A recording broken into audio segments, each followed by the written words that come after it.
when I made the statement that sometimes what it means to man up is to walk away. That's what it means sometimes, to just walk away. When we're talking about abusive situations, we don't condone violence or abuse in any way, shape, or form. And what that means is you pack your bag, you get your stuff, and you leave. If a woman is beating, and we know we're mothers of sons, so we don't want to see our sons coming home scratched up or beat up either. At the same time, what I shared with my son was, in the event that you're in a relationship with someone and it seems like the only way that you all are going to be able to get through to one another is through physical violence, what I need you to do is to pack up your stuff and to leave. You do not put your hands on her. You pick up your stuff and you leave. And then you don't come back. You know, we have to be able to tell our children and for ourselves what we are actually worth. And then we're worth more than someone just beating on us. And we have to be able to teach young ladies how to use your words more than act out and wild out. Because what they're seeing on television, they're not seeing anybody get arrested for fighting in the street. They're not seeing anybody getting arrested for beating up their boyfriends or anything like that. But that's the reality, though. All of that stuff that we see on TV is foolishness. But if you do that in real life, you catch cases for that. There's a consequence. And there are consequences. There's a consequence. Absolutely. Definitely. Absolutely. But the other thing that I think is a big challenge is, because we can have these conversations and we can have these dialogues, but when we're asking for people to mentor young people to teach these principles, the numbers are few and far between the people that will come out and volunteer to do that. That's true. That's true. And I really think that that's a lot to do with, because they don't know how to really communicate. They were learned and raised in a certain way to where that's not acceptable, because there are these gender roles that we have placed on us with society. And when they step outside of that, then it's you know, uncomfortable. Right. Definitely. So definitely. Definitely. And you raised a valid point, and I want to talk about that, because let's talk about men depression, because that affects our household. The suicide rate for men is at an all-time high. Okay, now I know that before I really knew God, okay, a crisis happened into my life, I'm freaking out. But I got girlfriends coming to the rally call, family, my sister, everybody. I can cry. I mean, Pastor Burton and I, when we've spent many a days in my bed shedding some tears in a box of Kleenex, and that's okay. I guess like the song says, who can I turn to when I need love? Where do our brothers go? Because they can't go to their boy and be like, man, I'm just having a really tough time today. They'd be like, yeah, what are you, crazy? So where does that come from? Exactly. Where does the one that says, man, are you crazy? Where does that come from? Yeah. Someone has already laid the foundation that says you can't do this. Right. Where does that come from? Does someone out there have a question or a comment? Give us a call. This is Sister to Sister. Can we talk? I'm your girl, Silk. This is Dee Dorsey from EBAM and the Reverend Dr. Marquita Carmichael Burton, pastor of Antioch Baptist Church. You can reach us at 915-5202. So going back to that whole depression and the suicide, you know, it's like for our men, it's always been a state of oppression anyway. Okay, now the economy is just bad. Everything is rolling really bad. And we talked about all of this. We talked about this new Jim Crow. We talked about the separation of the family. We talked about all of that. How do they begin to heal if they can't talk about it? Okay, if you open up any Yellow Pages, or listen, I'm telling my age. Today my birthday too. If you open up any Yellow Pages or go on Google.com, any .com you want to go on, you can find 50,000 programs out there for women, for women to talk to, women's support groups, and so on and so on. Men's support groups are so far and in between. And one other thing sometimes with men too, they are closed. And they a lot of times don't want to come to something like that. But what I have found is if there's a safe environment where they feel encouraged, where they feel like the people that are there are really there for them, not to judge them, then they can have those kind of dialogues. We had a prayer breakfast once at our church, and it was just for the men. We asked the women not to be there at all. I mean, I had to be there because I'm the pastor. But after just giving them greetings, I left the room. Excuse me, Pastor.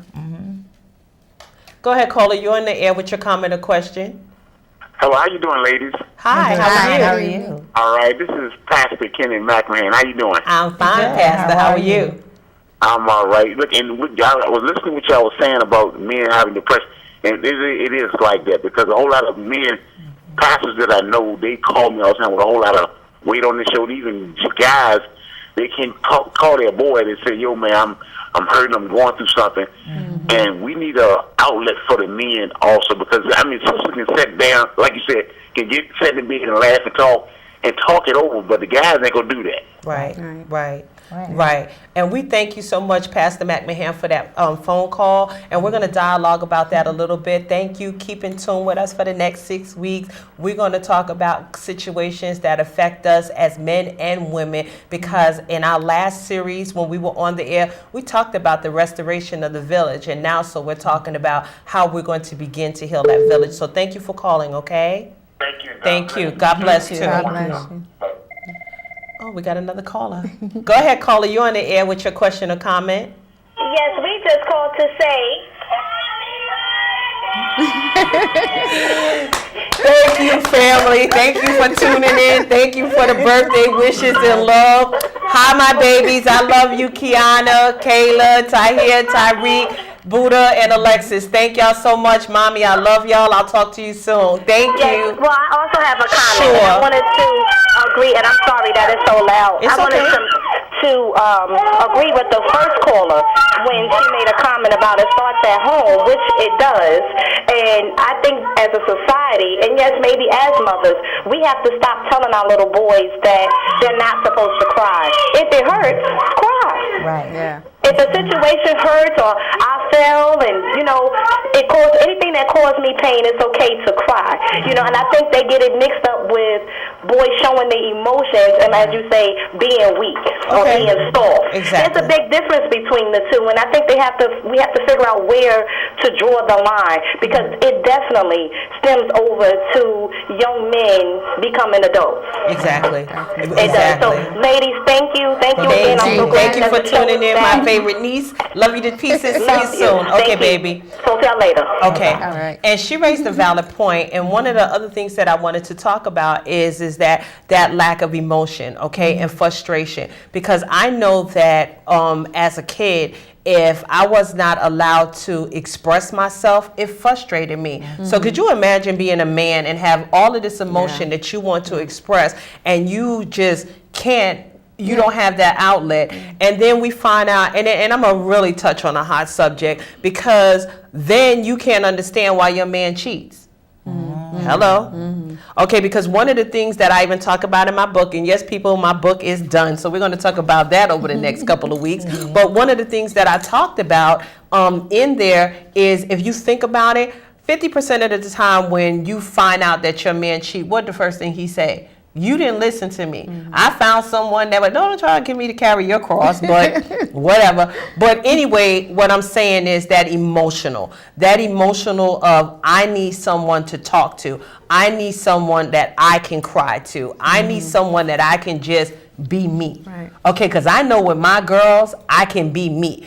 I know that there's sometimes, listen, the Reverend Dr. Burton was my girl when she was just Kata. Right. Okay, and she would be on the key to 911. Her and my sister Bambi, who's in the green room. I'm so proud to say we got a green room. It ain't green, but she out there. Okay, and if I need to vent, I'm calling my girls. And listen, when I'm venting, I'm cursing like a sailor. Okay, they already know, and sometimes they holding the phone like this away from the ear, but they listening to me. Who does that man get to call? Does that man go, dude? Da, da, da, da, da, da, da. Well, I'll tell you, to be honest with you, it would be great if they did. And the reason I say that is because I think that their reasoning, if that is the reason for infidelity, then they have other issues. And I put that out there very, very clearly. No, not because you needed somebody to talk to. They won't talk, You're but not okay. talking, right? But no. And I'm big on letting people be responsible for their own behavior. So if a man is saying that the reason I'm being unfaithful is because I'm frustrated, then you need to talk about what's frustrating you before you go out there and do something else. Because your frustration going out there, being with somebody else, creating soul ties with someone else can tear up your house, the one that you say that you love, the one that you say you want to be in. That's one part. The other part is that if men especially, if they're frustrated, I get it. Because you can be frustrated, you can act out, you can wild out, you can become criminal, but you can also take that same behavior, those same emotions, and flip them around. Right? But you just need to have the tools to do it. And then to get the tools, you need to be around some folks who have the tools. And so you see what I mean? It's a circle, it's a cycle. It just keeps coming back around. We know we need the help. We know what the issues are. We can diagnose them by ourselves now. But now when it comes down to saying, now we've diagnosed the problem, here's the treatment, here's the prescription. Write out the prescription. The prescription says get into a support group with some men that you can talk to.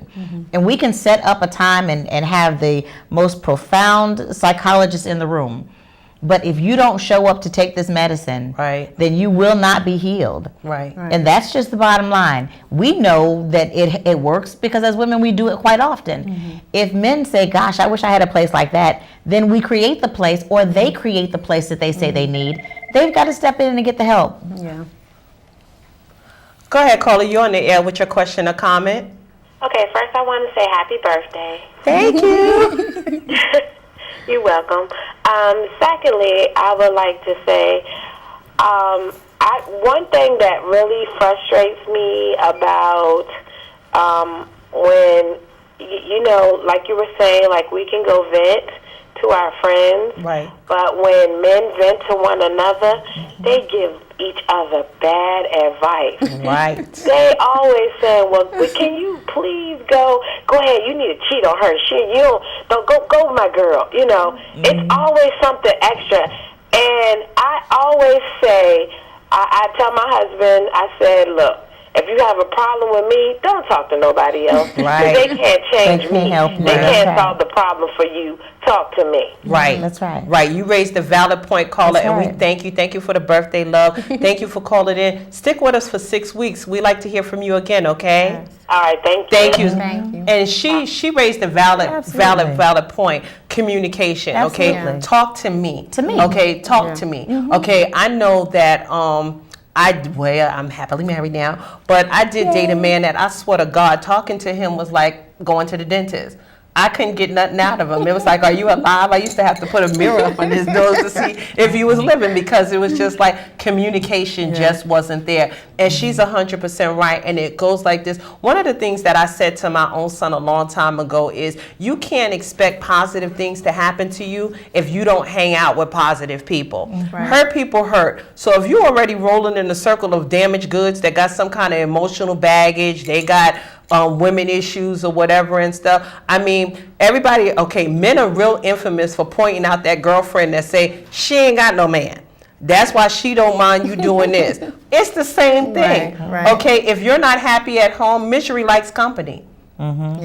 D, you deal with a lot of young girls, okay? And so the reason why I felt that this was a good issue to talk about is because you're dealing with young girls that are basically in crises, okay? And they're dealing with young men that are basically in crises. What are they talking about when you talk about relationships?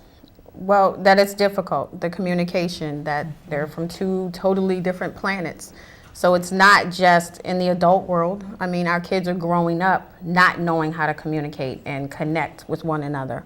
And a lot of that they learn within the home. So it's a very, very big part of that grooming, them learning the communication aspect, learning how to express their feelings and emotions in the right way. A lot of them are going through domestic abuse, and they're not even 17, 18 years old as of yet. So we have to be really, really careful what we're teaching our kids on a day-to-day basis. They're watching. They're definitely watching, and they're learning much more by what they're singing versus what we're telling them. Dr. Burton? I agree with Dee. I mean, we see it all the time. We see it when we're working with young girls groups. We see that when we talk about the domestic violence piece, that you have parents trying to get restraining orders against students. The whole boyfriend girlfriend situation that we might have had when we were younger, it's not like that nowadays. Sometimes you have violence in the schools, and it's unacceptable. But outside of an intervention, what are we going to do?